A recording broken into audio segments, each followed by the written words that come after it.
Amado Dios, Padre de gloria, delante de ti estamos, Señor, delante de ti siempre estamos, Padre.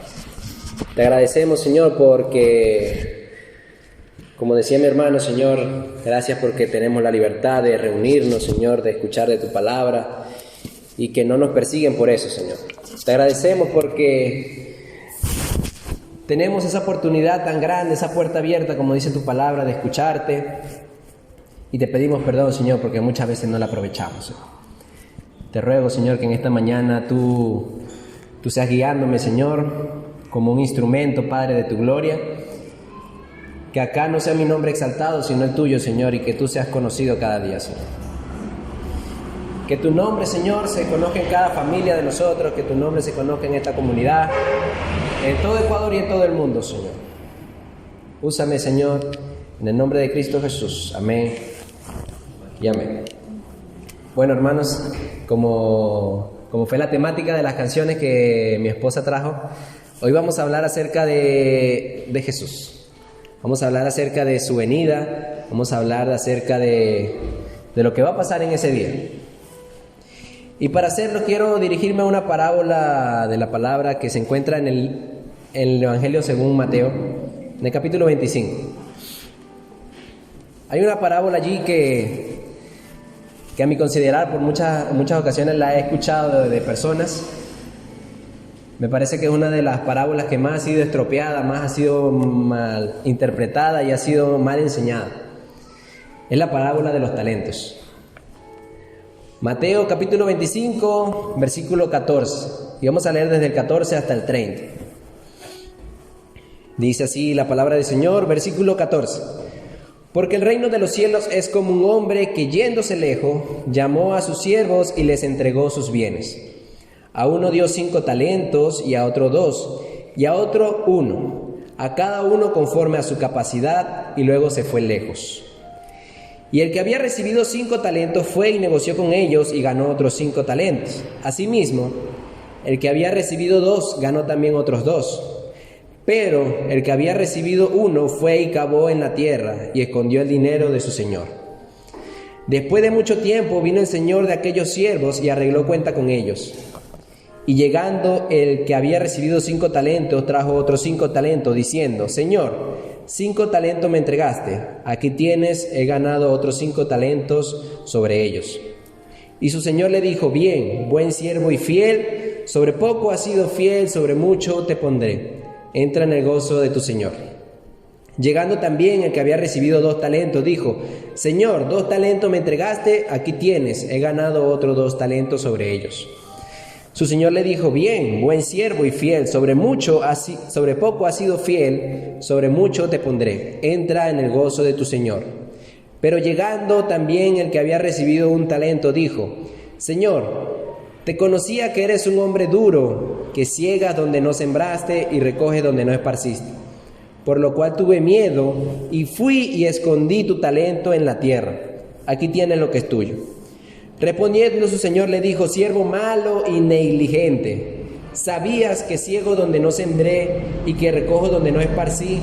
Por tanto, debías haber dado mi dinero a los banqueros, y al venir yo hubiera recibido lo que es mío con los intereses.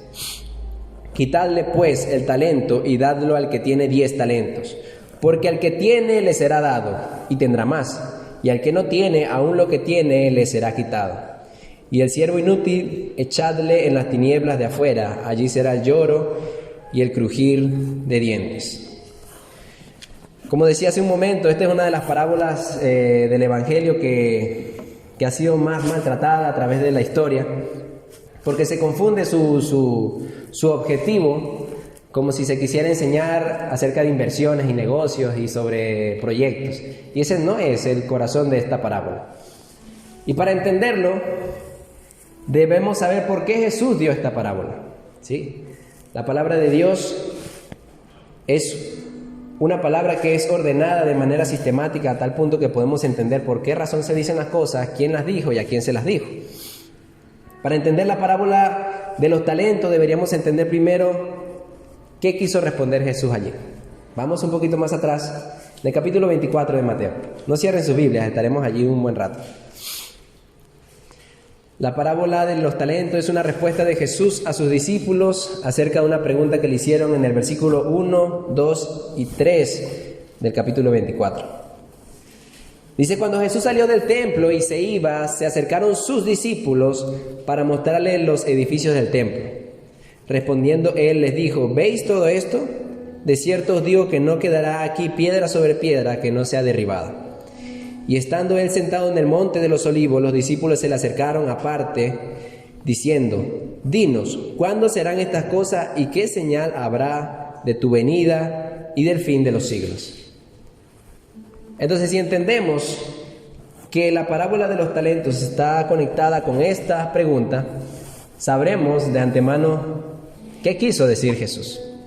La parábola de los talentos, como decíamos hace un momento, no es un consejo para los que hacen negocio, no es un consejo para inversión. Es la respuesta de Jesús acerca de su venida, qué va a pasar y cuáles serán las señales. Todo el capítulo 24 y 25 de Mateo es la respuesta a esa pregunta. En el capítulo 24 Jesús habla acerca de las señales, de las profecías que iban a pasar. Dice que vendrá el anticristo, dice que habrían terremotos, que habrían grandes señales. Sin embargo, Jesús deja claro que nadie va a saber el día que Jesús vendrá. Nadie sabrá la fecha exacta, por una sencilla razón. Nosotros, en nuestros duros corazones, si supiéramos la hora y el momento, creo que seríamos de los que pospondríamos todo hasta el último momento. Y bueno, si el Señor viene en el 2025, bueno, entonces este año yo me dedico a mí, a mis fiestas, a mis negocios, a mis gustos, y ya cuando falte un año, ahí me arrepiento y vengo al Señor. Y Jesús dejó claro que no le iba a decir la fecha a nadie, y Dios no le iba a decir la fecha a nadie por esa razón. Porque después nuestros corazones íbamos a pensar eso. Íbamos a pensar que como el Señor viene lejos, tenemos tiempo para hacer lo que queramos. O si viene cerca, bueno, entonces será poco nuestro sacrificio. Pero Jesús dejó claro que no vamos a saber la fecha por esa misma razón. Y para entender la parábola de los talentos debemos considerar también una cosa, que en esos 2 capítulos Jesús narra 3 parábolas y las 3 hablan de lo mismo. Número 1, la parábola de los siervos. Eso se encuentra en el capítulo 24, versículo 43. Ahí está la parábola de los 2 siervos. Se los voy a resumir. Dice que cuando el amo se fue y dejó un siervo.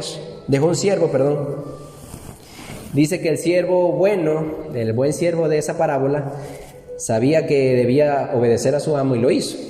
Dice que le dio alimento a su tiempo a las personas, cumplió sus labores, y cuando llegó el Señor y lo consiguió haciendo lo que debía hacer, lo felicitó. Pero asimismo había otro caso de un siervo que le pasó lo mismo. Sin embargo, él endureció su corazón y dijo: bueno, mi amo va a tardar mucho, tengo tiempo de hacer lo que yo quiera. Y se emborrachó, gastó los bienes, hizo lo que le dio la gana. Y dice que cuando llegó el Señor, lo castigó por eso, duramente. Entonces, la parábola de los 2 siervos nos narra la necedad de pensar que el Señor va a tardar en venir. Si pensamos que el Señor va a tardar en venir, en nuestros corazones vamos a terminar desobedeciéndolo, porque pensamos que va a durar mucho en venir y que el juicio va a tardar mucho. Le sigue a eso la parábola de las 10 vírgenes, capítulo 25, desde el 1 hasta el 13. Y para resumírselos, dice que habían 10 vírgenes, 10 prudentes, 10 insensatas. Las 10 prudentes se imaginaron que quizás su amo venía de inmediato, el novio venía de inmediato, o quizá tardaba, así que se prepararon para los 2 casos. Guardaron reservas de aceite para que las lámparas no se le apagaran en su espera. Es decir, ellas estimaron que podía o tardar mucho o tardar poco. Sin importar la verdad, ellas se prepararon. En cambio, las 5 vírgenes insensatas, ellas pensaron que que el novio vendría de inmediato. Entonces no guardaron provisiones y dijeron: bueno, yo con una lamparita con provisión como para 1 hora, seguro viene en 1 hora y nos vamos a la fiesta y no necesito mucha reserva. Pero pasó algo trágico en esa parábola, pues el novio tardó mucho en venir y ellas no estaban preparadas. Y consecuencia de no estar preparadas, se perdieron el privilegio de estar en esa boda. Entonces la parábola de las 10 vírgenes nos habla de la necedad de pensar que el Señor va a venir de inmediato. Ambas son necedades. Necedad de pensar que Jesús vendrá dentro de mucho tiempo, en los años 50, en el año 50 de este siglo quizás Jesús venga. Si pensáramos eso, seríamos unos necios. Si pensáramos en cambio que el Señor viene de inmediato, que ya mañana viene, vamos a vender todo para no tener nada aquí en la tierra, vamos a dejar de lado nuestra familia, nuestros negocios, según para esperar al Señor en una colina, como ha pasado muchas veces en la historia. Eso sería una necedad, como las 10 vírgenes. Pero la parábola de los talentos resalta algo, y es que la parábola de los talentos nos habla de la importancia de ser diligentes en la espera de nuestro Señor. Sin importar si va a tardar mucho o poco, la parábola de los talentos nos enseña que debemos trabajar sin cesar. ¿Trabajar en qué? En el reino de nuestro amo, de nuestro siervo, de nuestro Dios, de Jesús. Nosotros debemos entregar nuestra vida al Evangelio sin importar si el Señor viene dentro de 10 años, dentro de 20 o si viene mañana. No debemos dar espera a trabajar en la obra del Señor. Y ya leímos la parábola de los talentos, y para entenderla nuevamente, también debemos saber cuáles son las palabras que se usan allí. ¿Alguien sabe qué significa un siervo? Con C o con S. Siervo, con S. Un sirviente, ¿verdad? Bueno, la palabra específica allí es esclavo. Ellos eran unos esclavos. Los 3 siervos que se mencionan allí en la parábola, en el versículo 14, dice: porque el reino de los cielos es como un hombre que, yéndose lejos, llamó a sus siervos y les entregó sus bienes. Ellos eran esclavos. Ahora imagínense, el concepto que nosotros tenemos de esclavo, ¿cuál es? Gente maltratada. Exacto, gente maltratada. Cuando los españoles y los europeos conquistaron estas tierras, ellos trajeron esclavos. ¿Qué esclavos eran? Eran los africanos, que ellos secuestraban de su país, su tierra natal. Así era como se hacían los esclavos en ese entonces. Secuestraban personas y por la fuerza las obligaban a servir. Y ese es el concepto que nosotros como latinoamericanos tenemos de esclavo, ¿sí? Si alguien te dice: oye, tú eres un esclavo, probablemente nos ofendamos porque nos acordamos de eso. Pero en la Biblia, la palabra esclavo no era así. Tienen que saber eso. En el pueblo de Israel, según la ley de Moisés, la esclavitud no era de esa manera. No era que secuestrabas a una persona y la obligabas a trabajar maltratándola. De hecho, la ley de Moisés permitía la esclavitud como un acto de bondad. Se los voy a explicar. Cuando una persona judía caía en bancarrota y no tenía cómo comer, cómo darle de comer a su familia, tenía la opción, según la ley de Moisés, de venderse como esclavo. ¿Y qué hacía al momento de venderse? El dinero que le pagaban por venderse, él pagaba sus deudas o podía darle a su familia para que viviera. Y él se convertía en un esclavo de otro judío, pero no era un esclavo de por vida. Tienen que entender eso. En el capítulo 21 de Éxodo, para que lo lean después, anótenlo allí, la ley sobre la esclavitud decía que una persona se podía vender como esclavo durante 7 años. Solamente 7 años. Es decir, en el pueblo de Israel había un año que cada 7 años se llamaba el año de la liberación. Tú trabajabas como esclavo 6 años y en el 7º año tenías el derecho de ser liberado. Y era obligatorio. No era que íbamos a romper esa ley y ya tú te quedas esclavo mío toda la vida. No, eran liberados. Y si entendemos eso, podemos ver que estos esclavos de acá que se mencionan en esta parábola eran esclavos judíos, eran esclavos bajo esa cultura, bajo esa ley. Pero además en el capítulo 21 de Éxodo se menciona otro tipo de esclavitud. Si tú como esclavo trabajabas para un amo y te sentías muy bien porque tu amo te trataba muy bien, porque comías bien, porque estabas cómodo en esa familia, tú podías optar a venderte como esclavo a perpetuidad, ¿sí? Tú le decías a tu amo: no me liberes en este año, yo quiero seguir siendo tu esclavo. Y lo hacían porque amaban a su amo. Entonces, en el 7º año, como él no quería ser liberado, la ley de Moisés decía que él tenía que coger al siervo, llevarlo ante los líderes de Israel y decirle: él se quiere vender a mí a perpetuidad, porque me ama mucho. Entonces, había un ritual que se hacía. El esclavo se ponía en el pilar de la casa y allí se le horadaba la oreja como señal de que era un esclavo perpetuo. Dolía un poco, sí, porque era abrirle un hueco en la oreja, pero era una señal de que era un esclavo perpetuo. Él nunca iba a ser liberado de su esclavitud, pero no era malo, porque primeramente él se vendió como esclavo a perpetuidad por amor al amo. Es decir, que la esclavitud en Israel no era como la esclavitud que nosotros conocemos como latinoamericanos, era diferente. De hecho, ahí mismo en el capítulo 21 de Éxodo, la ley prohibía que un amo lastimara a un esclavo. Imagínense eso. Si yo como amo trabajando o castigando a mi siervo le lastimaba el ojo y perdía el ojo, mi deber como según la ley de Moisés era liberarlo de inmediato, como pago al daño que le hice. Es decir, que la esclavitud en Israel era una esclavitud que era ordenada, que era buena, que era bien administrada. Si mi siervo perdía una mano, perdía un dedo sirviéndome, yo debía liberarlo de inmediato y pagarle por el daño que recibió. Es decir, que la esclavitud bíblica no es mala.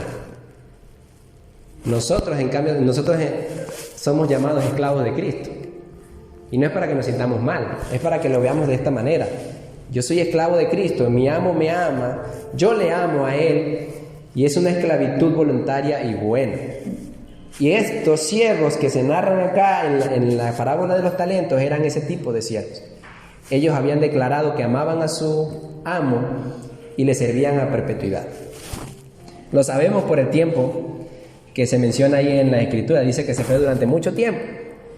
Y si ellos tenían que ser liberados al 7º año, no podían estar en esta parábola, porque ahí se habla de mucho tiempo. Puede ser que pasaron 20 años, 15 años. Entonces estos esclavos podemos entender que se trataban de esclavos perpetuos, que amaban, que habían declarado que amaban a su amo. Hermanos, de los que llegaron ahorita estamos en la parábola de los talentos, Mateo 25, del 13 en adelante. Que los veo con cara de como perdidos, ¿de qué está hablando el hermano allí? Entonces ubíquense allí. Pero también debemos entender en esta parábola, en el versículo 18, que a uno de los siervos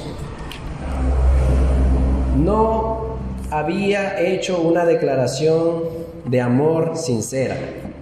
Versículo 18. Pero el que había recibido un talento, fue y cavó en la tierra y escondió el dinero de su señor. Acá nos muestra a uno de los siervos perpetuos que habían declarado públicamente: sí, yo amo a mi amo, quiero ser un esclavo perpetuo, que en realidad no le amaba de verdad. Porque cuando su amo le dio la responsabilidad y le dijo: yo me voy, lo primero que él hizo fue desligarse de la responsabilidad e ir a hacer lo que le dio la gana. Entonces me dirán ustedes, hermanos, ¿ese era un esclavo que amaba a su amo? No, porque no le importaban los negocios de su amo, no le importó que ese dinero estuviera ahí perdiéndose, sino que se fue a hacer lo que le gustaba.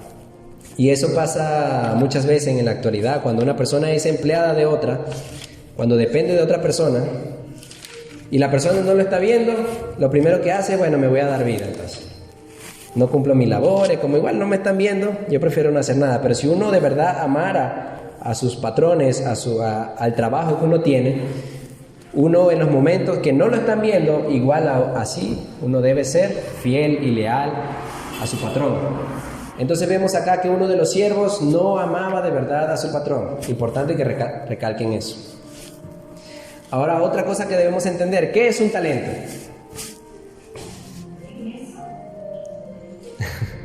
Un talento, en nuestro lenguaje español, un talento es una habilidad. Sabe tocar la guitarra, sabe bailar, es talentoso. Pero en la Biblia el talento no es eso, no tiene nada que ver con eso. Por eso, hermanos, como les decía, es una parábola que es muy maltratada y malinterpretada. Las personas dicen: bueno, es que la parábola de los talentos dice que si el Señor te dio un talento, tú debes cumplirlo, y si tú sabes cantar y no cantas en la iglesia, estás desperdiciando el talento de tu Señor. No, eso no es lo que quiere decir esa parábola. El talento era una unidad de moneda en ese entonces. Un talento equivalía a 6.000 denarios. El denario era la moneda que una persona se ganaba en un día de trabajo. ¿Sí? Entonces podemos entender que un talento era el equivalente a 6.000 días de trabajo. Si lo dividimos en años, son 365 por 6.000. Perdón, 6.000 entre 365 años, 365 días, perdón, sería un total de 16 años de trabajo. Eso era un talento. Y uno de ellos recibió 5 talentos. Otro recibió 2 talentos. Y uno recibió 1. Yo estuve haciendo los cálculos anoche, viendo cuánto dinero sería eso en dólares. Si una persona, sueldo básico aquí en Ecuador, gana aproximadamente $16 y algo, calculándolo al mes, si lo multiplicas por 6.000, ¿cuánto es? Mucho, son $92.000 aproximadamente. Un talento. Ahora imagínense, uno de ellos recibió 5 talentos. ¿Cuánto es eso? Son 400, casi $500.000 recibió uno de ellos. Es decir, lo que el amo les dio a esos siervos era mucho.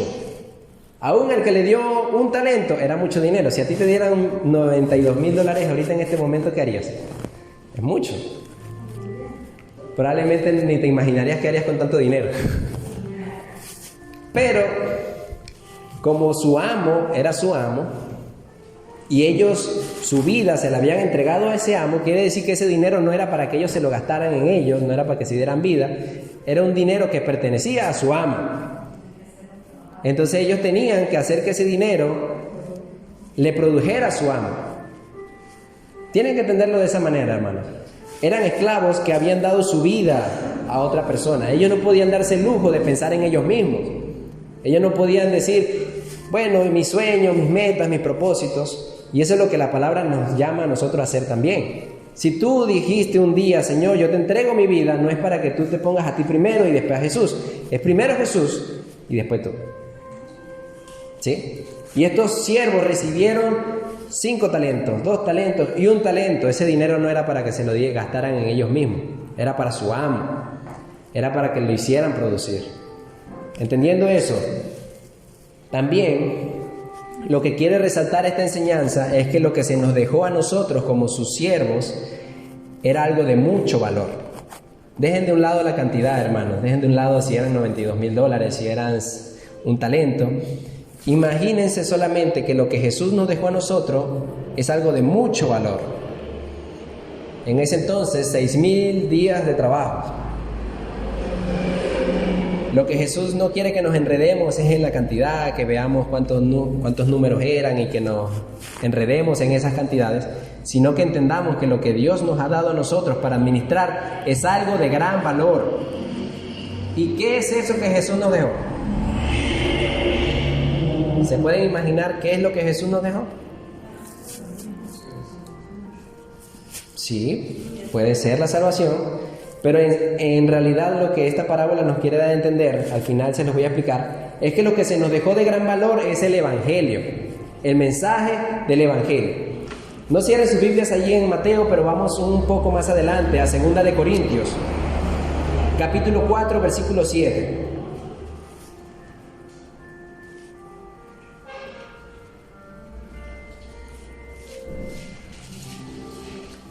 Y aquí Pablo resalta el gran valor del mensaje del Evangelio. En su contexto, Pablo está hablando de eso. Y en el versículo 7 de 2 de Corintios 4:7 dice: pero tenemos este tesoro en vaso de barro, para que la excelencia del poder sea de Dios y no de nosotros. Aquí Pablo está hablando del Evangelio, del mensaje del Evangelio. Pablo está diciéndole ahí a los corintios: yo anuncio el Evangelio, yo anuncio las verdades de que Jesús vino, murió y resucitó, porque eso es lo de gran valor que mi Dios me dejó en mis manos. Ese gran tesoro en vasijas de barro. ¿Quién era el barro? Nosotros. ¿Qué nos dejó Jesús de gran valor en nuestros corazones, en nuestra mente y en nuestras manos? El Evangelio. ¿Y qué quiere el amo de esos siervos que hagamos con ese Evangelio?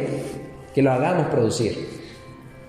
Hermano, tú no puedes tener la verdad del Evangelio de que Cristo vino, de que hay que arrepentirnos, de que fuimos salvados por gracia, por fe, por creer en Jesús únicamente, y quedártelo guardado para ti mismo y esperar que todos los demás hagan el trabajo. Como decía la semana pasada, la mayoría de ustedes no estuvo la semana pasada, solamente mi esposa y otros hermanos que no vinieron hoy. Hermano, la razón por la que tenemos sillas vacías acá no es porque Hilario no ha salido a predicar el Evangelio, porque nosotros no hemos predicado el Evangelio. ¿Sí? La razón por la que no vienen personas acá no está nuestra familia, nuestras madres, nuestros hermanos, el que trabaja con nosotros. No es porque Hilario no ha ido a predicarles, y porque Auri no ha ido, y porque Reinaldo y Dori haya ido, porque el pastor Parry no ha venido a hacer una campaña evangelística, por eso es que no estamos así. No, es culpa de nosotros. Porque tenemos el gran tesoro que se nos ha entregado y lo tenemos enterrado. Eso es lo que la parábola quiere darnos a entender. Tenemos un gran tesoro en nuestras manos y no lo estamos haciendo producir. Es decir, que esta parábola es para nosotros, hermano. Decía Pablo, yo no puedo parar de predicar el Evangelio porque me meto en problemas con Dios, decía él. No puedo callar. Y a los apóstoles, cuando lo cogieron en el libro de los Hechos y los azotaron y le dijeron, no prediquen más el Evangelio porque los vamos a matar, ellos dijeron, es que no podemos callar. No podemos. Ellos no lo decían porque tenían una cinta en su cabeza que la reproducía el Evangelio. No, es porque ellos sabían que el valor de lo que ellos tenían, y también sabían que su amo, Jesús, iba a venir un día a pedirle cuenta, ¿qué has hecho con lo que te entregué? Sí, hermano, así tú te sepas un solo versículo de la Biblia, 2, 3, 4, tú debes hacerlo valer. Tú debes hacerlo producir para tu amo, que es Jesús, si de verdad le has entregado tu vida a Jesús. Eso es lo que la parábola quiere dar a entender. ¿Y cuál fue la reacción? Esta es la tercera pregunta. Debemos entender otra cosa. ¿Cuál fue la reacción de los siervos al recibir ese tesoro en sus manos? Cuando su amo les puso, cada talento pesaba aproximadamente 34 kilos, y aún imagínate, le puso 5. Ese man tenía que estar bien fortachón. Y le puso ese peso ahí en sus manos, de oro, de gran valor. ¿Cuál fue la reacción de los siervos? Número 1, los dos siervos, los dos buenos, que amaban a su amo, quisieron hacer feliz a su amo, y sin parar empezaron a trabajar. Allí vamos otra vez a la parábola. No cerraron ahí sus Biblias, ¿cierto? Mateo 25.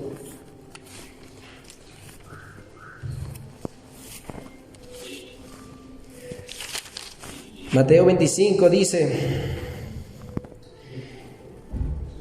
versículo 15, a uno dio 5 talentos y a otro 2 y a otro 1, y cada uno conforme a su capacidad, luego se fue. Versículo 16, y el que había recibido 5 talentos fue y negoció con ellos. Ahí si buscamos el original de la palabra, como se escribió, lo que quiere decir es que de inmediato, o sea, el amo ni siquiera se había terminado de ir de su casa cuando ya él había cogido los 5 talentos y fue y lo invirtió. Y los puso a trabajar. Y eso es lo que Jesús quiere que hagamos nosotros. Cuando nosotros recibimos el Evangelio, hermanos, es para que lo recibamos y para que lo pongamos a trabajar. No puede estar ese Evangelio ahí parado en nuestros corazones, parado en nuestras vidas. Número 2, el siervo malo, que no quería agradar a su amo en realidad, sino agradarse a sí mismo, lo que hizo fue centrarse en sí mismo. Lo primero que hizo fue desligarse de esa responsabilidad. Bueno, yo no soy pastor, yo no soy evangelista, yo no sé hablar mucho, así que bueno, ese evangelio yo no lo puedo poner a producir, y fue y lo enterró. Grave error. Porque si se te dio algo de gran valor, no se te dio para que lo enterraras, se te dio para que lo pusieras a producir.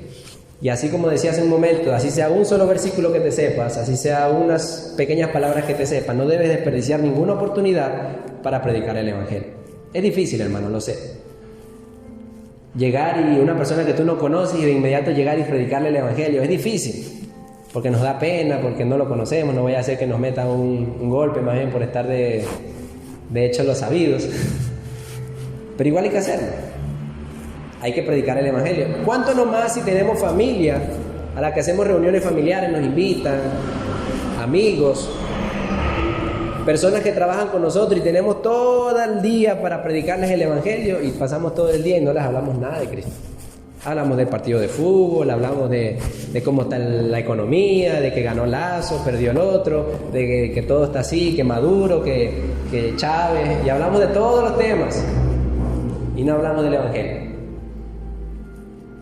Grave error. Nos estamos centrando en nosotros mismos, como ese siervo malo que se centró en sí mismo. Número 3. Los dos buenos, respetaban a su amo. Sabían que su amo era bondadoso, era bueno, pero también sabían que su amo era justo. ¿Sí? Mi amo me ama mucho, dio su vida por mí, Jesús. Sin embargo, yo debo tener en cuenta que Jesús vendrá un día y me va a pedir cuenta de lo que se me entregó. ¿Sí? Eso es lo que los siervos tenían presente en todo momento. Pero el siervo malo, en cambio, creía que su pereza y negligencia no sería reprendida. Él pensaba que Jesús, como la Biblia dice que Jesús sanaba a los enfermos y que caminó sobre el agua y que dio su vida por todos, piensa que Jesús es un gatito que nunca va a venir al mundo y cuando Jesús venga, todo el mundo va a ser salvo. El que era violador, el que era asesino, el que era mentiroso, Jesús no le va a decir nada, todo tranquilo, no pasa nada. Y eso es falso. La Biblia dice, leímos cuando inició el culto, la hermana Dorian leyó el capítulo 21 de Apocalipsis y dijo que ese día el Señor vendrá y que va a juzgar a la tierra. Jesús es amor, Jesús es paz, Jesús es armonía, pero también es justo. Y el día que el Señor venga, Él nos va a juzgar por lo que hicimos con lo que se nos dio. Y debemos tener eso presente. Ese siervo malo creía que su pereza no sería reprendida. Y aunque decía tener miedo, en realidad mentía. Versículos 24 y 27. Allí mismo Mateo. Mateo 25, 24 y 27 dice: pero llegando también el que había recibido un talento, dijo, ese es el siervo negligente y perezoso: Señor, te conocía que eres hombre duro, que ciegas donde no sembraste y recoges donde no esparciste. Por lo cual tuve miedo, dice el siervo, y fui y escondí tu talento en la tierra, aquí tienes lo que es tuyo. Respondiendo su señor le dijo: siervo malo y negligente, sabías que ciego donde no sembré y que recojo donde no esparcí. Por tanto, debías haber dado mi dinero a los banqueros y al venir yo hubiera recibido lo que es mío con los intereses. Ese siervo decía que le tenía miedo a su amo, pero era mentira. Porque si le hubiese tenido miedo, temor a su amo, él hubiese honrado los deseos de su amo. Y así hoy en día muchas personas que estamos en el Evangelio decimos: es que no predico porque no sé si esté preparado, o no me meto ahí en ese estudio porque no sé si sea lo mío, yo no creo que yo tenga la capacidad y no voy a hacer que haga una burrada y no sirva bien al Señor. Ese es un falso miedo al Señor, un falso temor al Señor, porque el temor y el respeto a alguien te lleva a respetarlo y a honrarle. Y una forma de nosotros honrar a Cristo es servirle a Cristo. No crean ustedes que estar perezosos, sin hacer nada, sin estudiar, sin prepararnos, sin predicar, es honrar a Jesús. En realidad estamos deshonrándolo. Entonces, si de verdad le tenemos temor y respeto a Jesús, a nuestro Señor y Salvador, debemos usar lo que se nos dio en nuestras manos, el Evangelio. Y en esta mañana quiero invitarlos, hermanos, a que salgamos con ese pensamiento en nuestras mentes. Aunque no lo notemos, el talento que se nos ha dado, o sea, la gran bolsa de oro que tenemos en nuestro bolsillo es muy grande y no es para que la tengamos ahí haciendo nada. No es para que nuestra familia esté lejos de Cristo y nosotros como si no nos importara. Bueno, yo soy salvo, yo ya recibí al Señor, yo ya voy a la iglesia, los demás que vean cuando ellos reciben a Cristo. No, mi hermano, tenemos que trabajar en el Evangelio. Así no tengamos el título de pastor o de evangelista. Si tenemos un hermano o un familiar que no es creyente, tenemos una puerta abierta para predicar. Si tenemos un amigo o una persona que trabaja con nosotros que no es creyente, tenemos una puerta abierta para predicar. No la desperdiciemos. Y ahora, otra cosa que debemos entender de esta parábola: ¿quién es el amo de los siervos? ¿Quién creen ustedes que se refiere a esta parábola? A Jesús.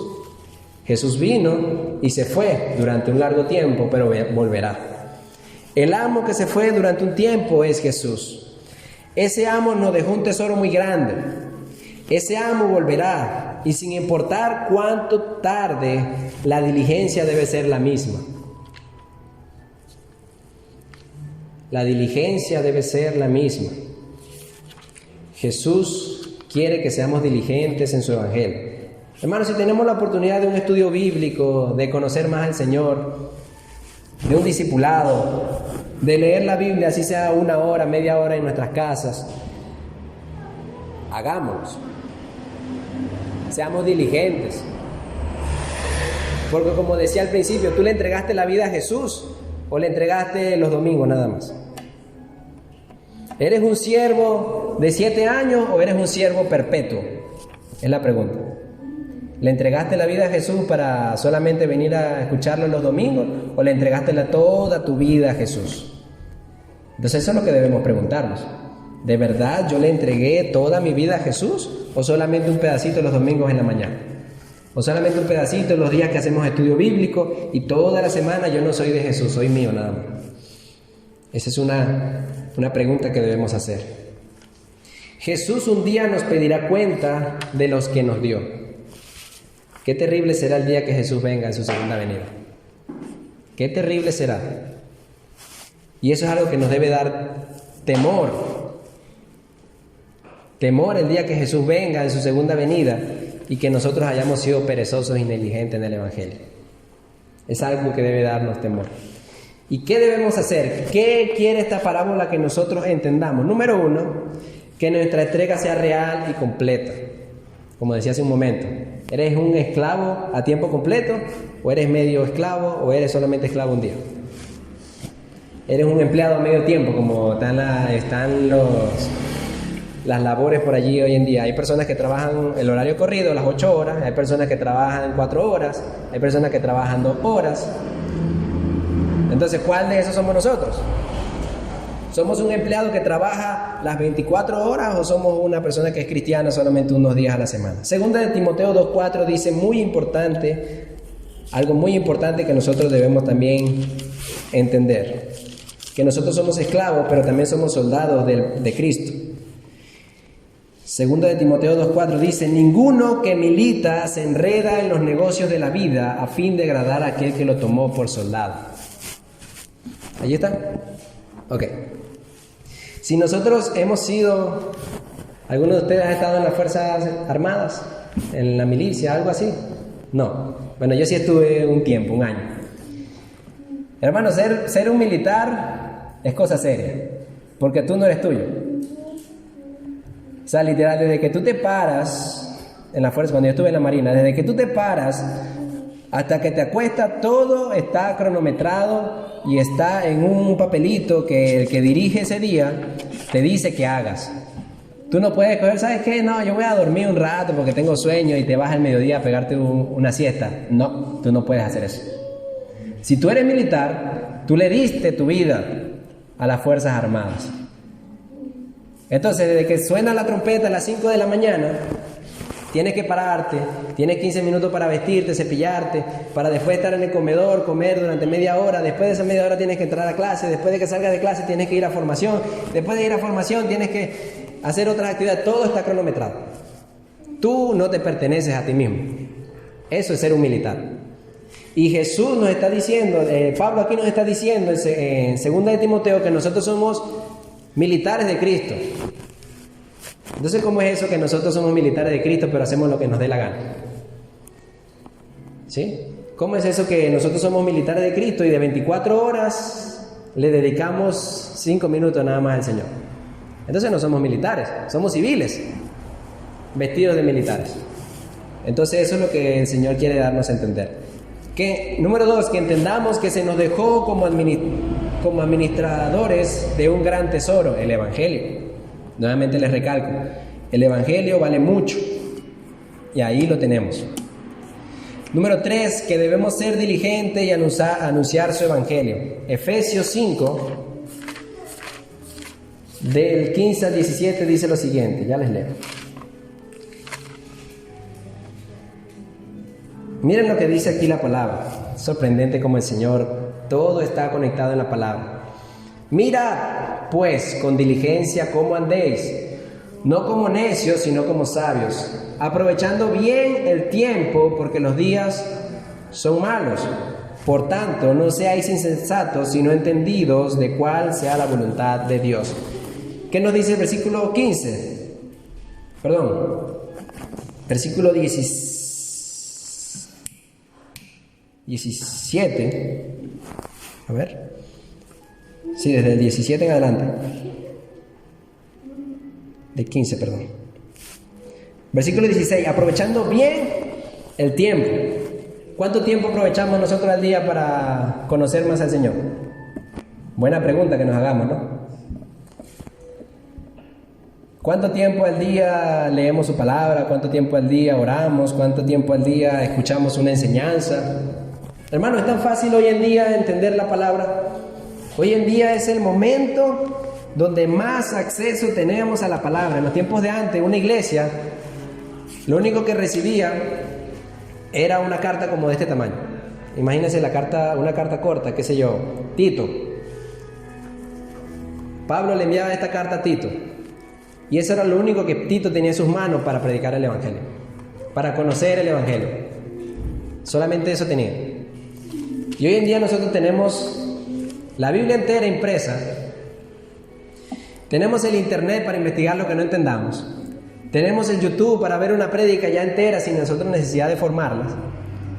Y a pesar de todas las herramientas que tenemos a la mano, es el tiempo donde más ignorancia tenemos. Tú le preguntas a una persona, ¿qué es justificación? No sabe. ¿Qué son las obras muertas? No sabe. ¿Qué fue la crucifixión? No sabe. ¿Por qué Jesús tuvo que morir en la cruz? No sabe. No conocemos el Evangelio, hermano.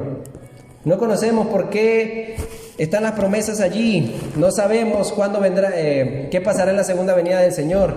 No sabemos si Jesús es Dios, o es un ángel, o es un profeta. No lo sabemos. Y todo está ahí a la mano. Es impresionante, hermanos, como nosotros, como creyentes de este último siglo, somos los más perezosos de todos. Yo a veces me sorprendo cuando leo la historia de la iglesia, de cómo se formó la iglesia evangélica, que en ese entonces se llamaba la iglesia protestante, o la iglesia protestante reformada, así se llamaba cuando nos desligamos de la iglesia católica. Salieron los reformadores y de ahí salieron la iglesia protestante. Y a mí me parece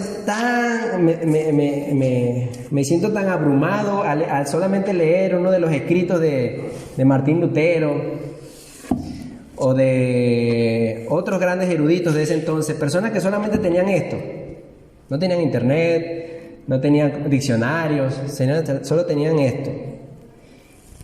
Y se centraban tanto en estudiar la palabra, profundizarlo, que tú lees sus escritos y parecieran que esos manes eran súper inteligentes. Pero tú ves su historia. ¿Y cuánto tiempo duraban estudiando la Biblia? 50 años, 40 años, para dejar 2, 3 libros escritos con una profundidad tan grande, hermano. ¿Por qué llegaron ellos a eso? Por ser diligentes. Nosotros que tenemos las herramientas como para hacer lo mismo, en 2 años no lo hacemos. Hermano, en 2 años nosotros con todas las herramientas que tenemos podríamos escribir libros mejores que los que escribió Martín Lutero. ¿Sí? Podríamos escribir una declaración de fe mejor que la que escribieron los padres de la Iglesia Bautista en 1689, la declaración de fe de los bautistas, que se reunieron como 500 bautistas y entre todos llegaron a la conclusión de escribir un manuscrito de 40 páginas. Ahí se fundó la Iglesia Bautista. De ahí venimos nosotros, los bautistas. Pasaron décadas escribiendo ese manuscrito de 40 paginitas. Y nosotros somos unos flojos. Nosotros no podemos escribir ni siquiera un párrafo completo explicando el Evangelio, porque no nos hemos puesto diligentes. Y el Señor nos va a pedir cuentas de eso un día. Qué triste será. Qué triste será el día que Cristo venga y que a algunos les llame buen siervo y a otros les llame siervo perezoso y negligente. Por último, casi por último, todavía no he terminado, que no todos lo que debemos entender con esta parábola, que no todos los que le llaman Señor, en realidad le llaman su Señor. Vimos que uno de los siervos había dicho que sí, que quería ser un siervo a perpetuidad, pero en realidad no lo creyó de verdad en su corazón. Pensaba solamente en él mismo, en sus placeres y en sus gustos. No todo el que se llame cristiano es cristiano de verdad, hermano. Y nosotros debemos hacernos esa pregunta a nosotros mismos. Ahorita que llegamos a nuestros hogares, ¿de verdad yo le entregué toda mi vida al Señor o solamente un pedacito? Hagámonos esa pregunta. Y el punto de esta parábola no es sobre invertir dinero, no es sobre tener dones o habilidades. La parábola de los talentos no es para eso, hermano, como mucha gente la malinterpreta. La parábola de los talentos no es que no, si tú sabes cantar, como decía hace un momento, si tú sabes predicar, si tú sabes escribir, que si tú sabes bailar y no lo haces en la iglesia, estás perdiéndote la bendición. No es a eso lo que se refiere a la parábola de los talentos. La parábola de los talentos es sobre nuestra actitud ante la venida del Señor y nuestra diligencia. No importa si recibiste 5 talentos, 2 talentos, 1 talento, medio talento, 1 denario. Lo que el Señor te dio, te va a pedir cuenta por eso. No se puede llamar cristiano, por último, no se puede llamar cristiano quien no anhele el regreso de Jesús cada día. Y esto es duro para mí incluso, porque hay días donde paso todo el día y ni siquiera me acuerdo que Jesús vendrá un día de esto. Y yo sé que todos pasamos por eso. ¿Cómo sabemos que no pensamos, que no anhelamos la segunda venida del Señor? Porque nos las pasamos haciendo planes a 10 años. Dentro de 10 años voy a tener una casota. Dentro de 10 años voy a tener un negocio, mi propia constructora, el hermano Carlos. Hilario va a tener 3 ferreterías. Edison va a tener 5 nativos en Guayaquil, Ecuador, Perú. Y hacemos planes y planes y planes y proyectos para nuestra vida. Y se nos olvida que en algún momento puede venir Cristo. Y si pensar que Cristo puede venir mañana y no te alegra, sino que te entristece, es peligroso. ¿Por qué se lo digo? Porque muchas veces cuando pensamos, imagínate que el Señor venga mañana, y entonces tú tienes un dinero guardado porque te querías comprar un carro. Entonces tú dices en tu corazón, no, Señor, tárdate un poquito más porque yo quiero tener ese carro. Peligro. Porque te importas más tú que la venida del Señor.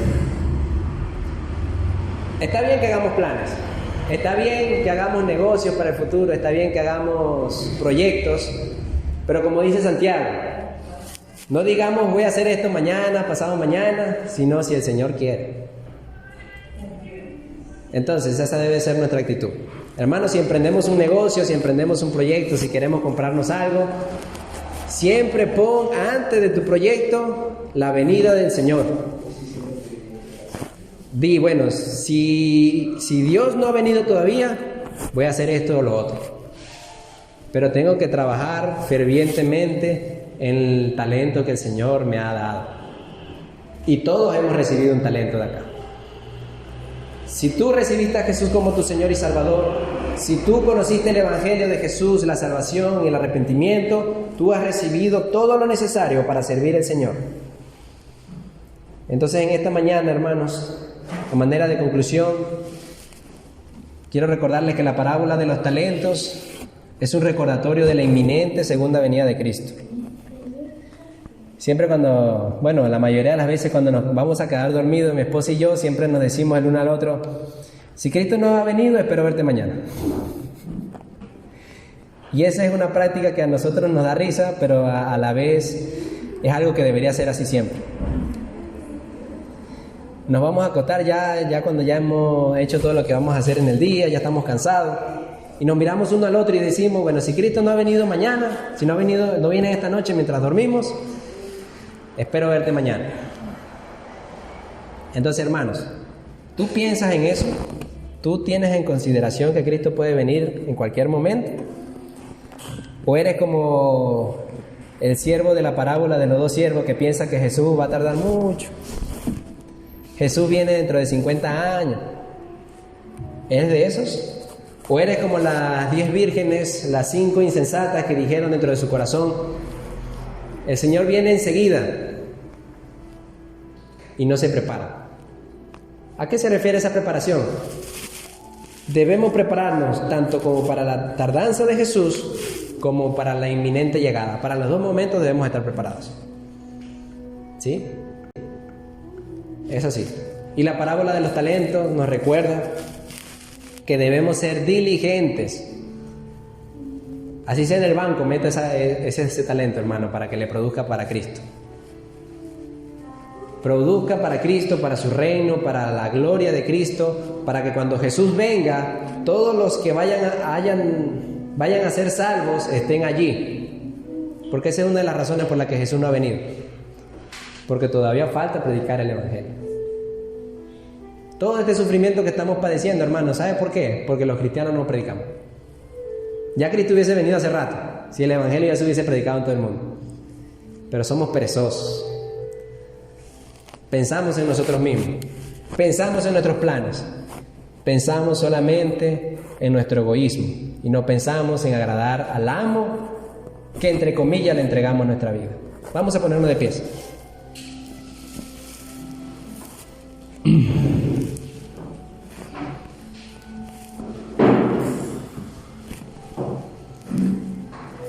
Padre eterno de gloria, Señor,